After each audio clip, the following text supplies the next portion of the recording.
Olá pessoal, estou aqui hoje para, na verdade, mostrar um pouquinho e exemplificar o que me fez tomar essa decisão de sair de um carro particular para um carro alugado, né? Nós estamos aqui, eu não vou falar muito sobre, na verdade, a especificação técnica do carro em si, porque o foco em si não é tanto esse, é sim só a gente fazer uma comparação da realidade financeira entre as duas coisas, que é você ter um bem ou alugá-lo e usufruir desse item. Porque existe uma coisa que a gente tem que levar em consideração hoje em dia, que é o seguinte: nós culturalmente não temos a doutrina de guardar dinheiro. A gente quer ter as coisas. Mas num país como o nosso, onde tudo que você tem um custo muito alto embutido em cima disso, então na verdade a gente não tem nada. A realidade é uma só. Tudo que você tem uma fração daquilo. Então quando a gente fala de carro em especial, você tem IPVA todo ano, você tem licenciamento todo ano, você é obrigado a ter um seguro porque você quer garantir aquilo que você está investindo. Então, é uma série de despesas que você passa a ter, que no final de todo o ciclo de aquisição do carro, que você põe na ponta do lápis, fica completamente inviável. Então, o que me fez tomar essa decisão? E eu estou falando por mim, e espero que vocês também entendam e adotem esse mesmo pensamento. Eu avalio muito no seguinte sentido: vale muito mais a pena você ter o dinheiro investido, rendendo alguma coisa para você ter uma melhor qualidade de vida, do que apenas pensar em adquirir algo e pagar custos absurdos para poder manter aquele item. Nós estamos dentro de um Onix LTZ. Esse aqui é um carro hatch. Eu peguei ele alugado agora 0 km pela Porto Seguro, pelo Auto Fácil. Vocês veem, é um carro completíssimo. Vidros elétricos em todas as portas. Tem retrovisor elétrico. Chave presencial. Partida no botão. Central multimídia completíssima. Com conexão com Android Auto e Apple CarPlay. Então você vê que é um carro muito completo. Ele está muito novo. Eu peguei ele agora com 9 km rodado. Então ele tem todos os seus aplicativos aqui já pré-instalados. Ar-condicionado, câmbio automático. Então ele tem o câmbio automático. E tem uma série de controles e recursos que são coisas que assim, não é tanto o meu foco agora com vocês para estar nessa explicação. O que eu queria passar para vocês, hoje aqui, esse carro, do jeito que ele aqui está, ele custa aproximadamente 80 mil reais. É um carro de uma linha, tecnicamente falando, popular, linha de acesso, mas que custa 80 mil reais. Eu não teria condições de comprá-lo novo, 0 km. Eu teria que financiar uma boa parte desse valor, e foi daí que eu parti de fazer todos os meus cálculos dentro de uma viabilidade de alugá-lo para poder utilizá-lo, ou de adquirir para poder usar, porque eu preciso de um carro no meu dia a dia. Uma coisa interessante é que quando você aluga o carro, eles já te entregam como se você tivesse comprado o carro. Isso é muito interessante, ó. Manual, chave reserva, documento do carro e uma espécie de um kit de boas-vindas, né, para você poder utilizar do carro, que é o porta-documento e um chaveiro da Porto para você poder colocar a chave, que é muito interessante. Eu fiz uma análise junto com a corretora que me atendeu, para vocês entenderem como que eu tomei essa decisão. E eu queria que vocês dessem uma olhada nos números que eu ali apresentei, que foi a base que eu peguei para poder tomar essa decisão. Vamos lá então, pessoal. Eu fiz esse comparativo pessoal, mas a título de também entender essa realidade na qual eu estou me envolvendo agora, né? Que seria no caso com relação à compra versus a locação. Esse é o veículo que eu escolhi, que é um veículo que não tem nem palavras para falar para vocês, né? Me atende e sobra até, muito bom. Carro automático, motorização excelente, é zero, completo, indiscutível nesse ponto.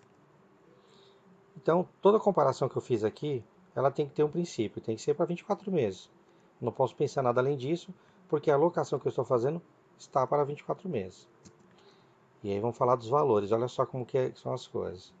Então, na verdade, você tem o valor do veículo, tá?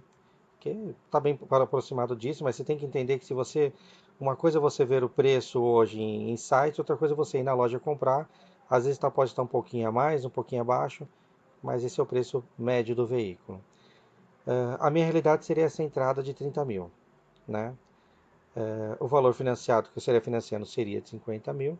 Esses juros está com base numa taxa próxima de uma taxa de carro zero, que seria 1,09 mais. É praticamente impossível. Toda vez que a gente vai financiar, nem sempre você consegue esse tipo de taxa. Mas vamos trabalhar com esses números para tentar ser o mais positivo possível.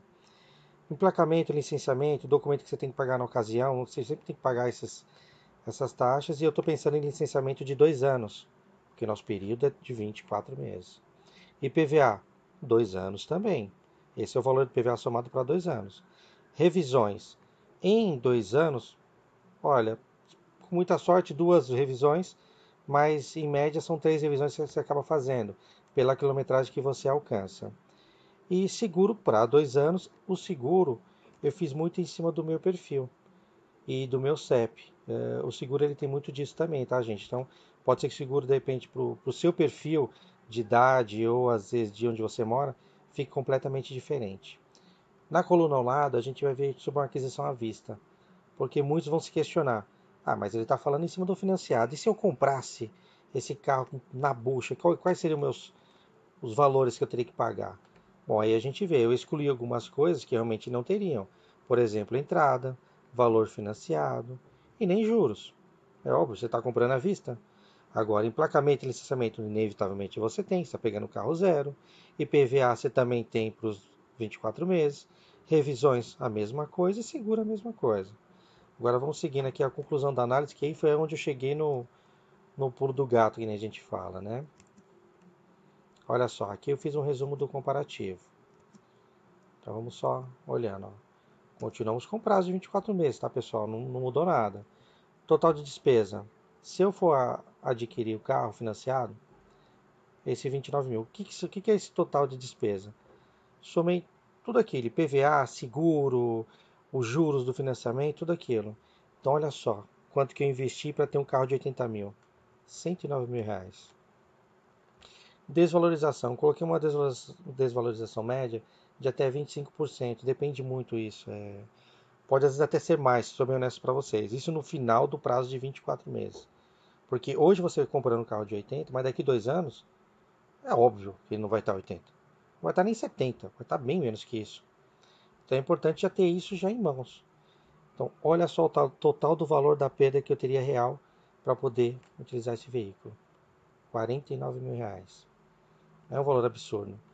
Eu investi então 109 mil para usar esse carro durante 4 meses, tive que gastar 49. Já ao passo que se eu fosse comprar ele à vista, as despesas seriam menores, é claro, algumas despesas, por conta de não ter valor de entrada e outros juros, né, e outros valores, mas o valor investido está ali, ó, 97 mil, desvalorização é a mesma coisa, 37 mil. Olha como que ficou muito parelho ao valor de você assinar o carro. Então, assim, no financiado é indiscutível, que é a minha situação, que é a minha realidade. Agora, na compra do à vista, o que é importante a gente levantar com base em tudo que a informação que eu peguei aqui, são informações que não podem não ser exatas, mas eu garanto a vocês que estão bem abaixo do que seria a realidade. A realidade aqui seria pior. É que eu não vou me prender a tantos detalhes para poder apresentar para vocês. Mas o que é importante entender? Se você pegasse no à vista esses 80 mil e investisse em algum tipo de empreendimento, ou qualquer tipo de investimento que você pudesse fazer na bolsa ou coisa parecida, seria muito mais viável do que você pagar por um carro. E é isso que é importante a gente entender. Não estamos falando nem dos benefícios que você tem da locação, que são vários, e aí vocês podem consultar um profissional para isso, mas eu estou comparando inicialmente o que a gente perde querendo ter um carro, o quanto que a gente empata de valor só para poder ter o carro, ao passo que se você alugar, além de uma série de comodidades, você já está com o veículo na mão e não precisa ter tanta dor de cabeça, entendeu? Porque quando ele é seu, tudo que acontece é dor de cabeça sua. Quando ele é alugado, é diferente. Lógico que eu não estou dizendo que a gente, por mais que você alugue o carro, que você tenha que tratá-lo também como se fosse qualquer coisa, de maneira alguma. Trate-o como se fosse seu, é óbvio. Mas a despreocupação com relação ao que se perde é indiscutível, pessoal. Então fica esses valores para vocês avaliarem bem. Eu acho que é importante ter isso em mente, fazer sempre esse cálculo vinculado ao período que você está fazendo a locação, que é importantíssimo, porque aí você faz em pé de igualdade custo, né? Ônus e bônus, você faz tudo isso nesse período. E foi isso que eu consegui, foi com esses dados que eu consegui chegar nessa decisão e para mim está sendo a mais assertiva, tá bom? Bom, vocês viram os números que eu analisei. E assim, fui bem minimalista nesses números. Existe uma série de despesas e outras coisas que a gente nunca coloca na ponta do lápis. Quando você vai financiar um carro, nem sempre você consegue a melhor taxa, que é a taxa zero de carro, taxa 1.0. Não existe taxa zero, mas uma taxa 1.09 ou coisa do gênero. Existe seguro prestamista, que é colocado em cima do financiamento. O custo de manutenções são variáveis. Quando o carro é seu, se você tiver um problema de uma suspensão ou algo do gênero, um pneu cortou, furou, não sei, algo que possa, uma eventualidade de uma manutenção, você vai ter que acionar o seu seguro, você vai ter carro reserva durante um certo período, mas aqui dentro desse serviço, você tem carro reserva a todo instante. Você não vai ficar a pé, porque você está pagando por um serviço que você tem ele mensalmente. Não tem nexo você pagar para utilizar um carro e ficar sem ele durante dias. Então aqui você está completamente correto. Fora outras coberturas e outros benefícios, que aí no caso do haver interesse ou coisa parecida, vocês entrando em contato com a corretora, vocês vão ter muito mais detalhes nesse sentido. Mas esse vídeo, o foco desse vídeo hoje, era mais para mensurar tudo isso. Se eu comprar financiado, o quanto que eu estou investindo de dinheiro para ter um veículo como esse, por exemplo, porque era a minha situação, ou quanto, se eu fosse comprar à vista, quanto que eu vou utilizar? Porque à vista eu não vou ter juros do financiamento. Ok, você não vai ter. Mas a gente tem que levar sempre em consideração o seguinte. A desvalorização do carro eu considerei um percentual de 20%, que é o que todo mundo fala sempre por aí. Que no melhor cenário você vender um carro, 20% é a desvalorização dele. Mas existe uma coisa nas letras miúdas que ninguém passa, que é o seguinte. Quando você vai vender um carro usado, todo e qualquer comprador segue muito a tabela Web Motors. E se na Web Motors tiver um monte de pessoas desesperadas vendendo carro com valor bem abaixo da tabela, a sua desvalorização vai ser maior ainda. Se o cara precisa revender o seu carro, é menor o valor ainda, porque agora também tem um outro detalhe. Aqui em São Paulo, pelo menos, eu não sei se foi em outros estados a mesma situação, aumentou a base de cálculo do ICMS. Então, para o lojista, ficou mais inviável ainda revender carro usado. Então, gente, vamos pensar muito nesse sentido. Eu aposto muito nessa ideia. Estou dando muito mais valor ao meu dinheiro, por mais que eu estou pagando a locação de um veículo que eu preciso ter no meu dia a dia, mas o mais importante de tudo, estou valorizando o meu dinheiro. Se eu tiver que investir em dinheiro, vai ser algo que me traga rendimento e não despesa. Essa é a dica que eu deixo para vocês. Espero que vocês reflitam. É um serviço que já existe há um bom tempo. Eu analisei várias operadoras de locação de veículo, principalmente de 0 km, que é o que eu buscava. Nada de veículo já usado, principalmente de 0 km, para a minha finalidade. E pelo menos eu posso falar com propriedade que na Porto eu vi muito mais benefícios do que as outras operadoras poderiam estar oferecendo. Mas vale a pena a pesquisa, contratar um profissional dedicado a isso, acho que é importante, como eu fiz. E estou feliz com a opção. Espero que vocês gostem também desse vídeo e também que consigam chegar na mesma linha de raciocínio e que consigam também mudar um pouco esse conceito que a gente tem de que a gente é obrigado a ter tudo. Não, você tem que ter qualidade de vida e uma vida melhor. E para isso, gastar dinheiro à toa não vale a pena. Obrigado, valeu pessoal.